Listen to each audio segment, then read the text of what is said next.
Gohdarindalan Slavorez şwaret xelekek nû diş koşeya teknolojiyan. Guhdarên me dema mirov laptopa yan jî kompûtera bi fermetînê û fermeta mirov re bi cîna wê. Çi sedeme wê niha birêz herîş me re bi dexuya kirin.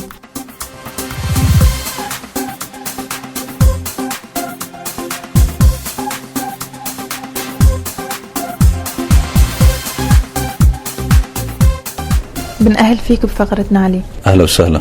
علي بدنا نسألك سؤال. أحيانا الواحد وقت بده يفرمت الكمبيوتر سواء كان الكمبيوتر العادي أو لابتوبه بيجي ليفرمت بتواجهه مشاكل ما بتزبط معه الفرمتة. الأسباب اللي بتخلي الفرمتة ما تصير أو ما تزبط تحكي لنا عنها.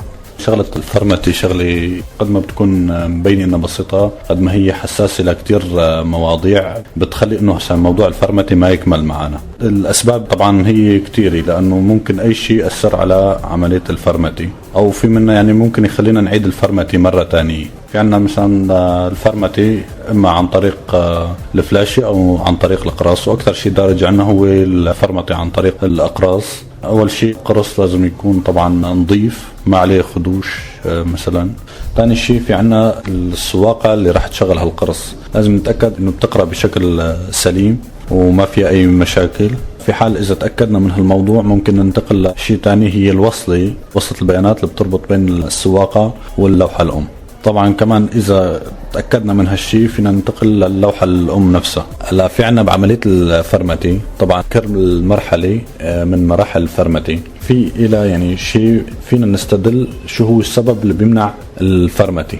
مثلا هلا في عنا بالنسبة لقراءة القرص أو الوصلة الخاصة أو السواقة مثلا في إلى كتابة معينة بتطلع على الشاشة، يعني هي بيكون لها علاقة بالقرص. في عنا لوحة زرقاء بتطلع أثناء عملية الفرمتة في إلى كمان أسباب، يعني في من أسبابها مثلا ممكن ما تكون من القرص نفسه لأنه القرص ما بيعطي هالمشكلة. هي بيكون في لها أسباب تانية. أسبابها مثلا ممكن إنه يكون الرام في مشكلة أو حتى الهارد، يعني كمان مثلا ممكن يكون من البورد نفسه.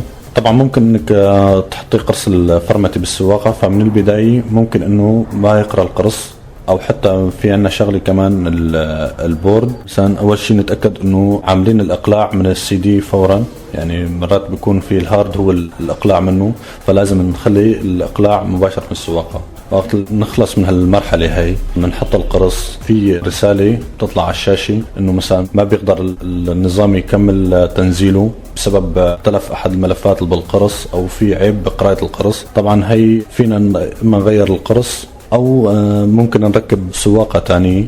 يعني مثلا اذا القرص تأكدنا منه انه شغال 100% وسليم فالموضوع اكيد يعني راح يكون متعلق بالسواقة، وبهالحالة كمان يعني بدنا نحط سواقة تانية لنكمل الفرمتة. إذا خلصنا من هالمرحلة هي يعني مشكلة القرص والسواقة أو حتى الوصلة فبتجينا مشكلة تانية، يعني هي اللوحة الزرقاء اللي بتطلع لنا أثناء الفرمتة. طبعا وقت اللي بتطلع لنا هي الشاشة الزرقاء أثناء الفرمتة نحن رح نمشي بالعطل من البداية. أول شيء فينا نغير الرام مثلا إذا راحت المشكلة. طبعا في عنا مشاكل بتتعلق بالرام. الرام ممكن إنه يكون الرام فيه خلل، يعني فهو حلته يعني الحل الأبسط له هو إنه نركب رام تاني نكون متأكدين من سلامته. في عندك كمان مشاكل البورد. طبعا البورد هو مسؤول عن تغذية القطع وتشغيلها، يعني إذا في أي خلل بالتغذية. علي في حال كانت المشكلة من الهارد وين بتكون المشكلة؟ طبعا هلا مشاكل الهارد في عندك ممكن بالبداية يعطيك لوحة زرقاء او حتى اقسام الهارد ما تبين عليك اثناء الفرمتة، او حتى يعني بعد ما تخلص عملية الفرمتة يعني وتطفي الجهاز وتشغليه بتحتاج لتفرمتي مرة تانية، او حتى وقت نسخ الملفات ما بيكمل نسخة. ليش؟ لانه بيكون في تلف. بالنسبة لموضوع الفرمتة عن طريق الفلاشي طبعا هي استعمالها قليل صح، بس يعني طريقة تنزيل نظام التشغيل عن طريق الفلاشي هي أسرع وأفضل طبعا، بس مو كل الأجهزة بتتقبل هالموضوع هذا. لازم يكون في إقلاع من اليو اس بي. نحن عن طريق برنامج خاص فينا ننزل نظام التشغيل على الفلاشي. برنامج طبعا بننصبه على الكمبيوتر. عن طريق هذا البرنامج بننصبه على الكمبيوتر وبننسخ قرص نظام التشغيل، ننسخه على الكمبيوتر ونتبع الخطوات بالبرنامج لحتى تصير عنا الفلاشي جاهزة لأنها تكون قابلة للإقلاع على اللابتوب ونقدر ننزل منها نظام التشغيل.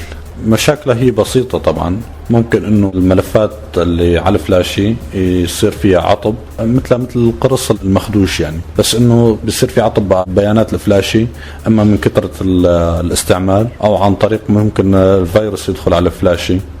نتشكرك علي. اهلا وسهلا.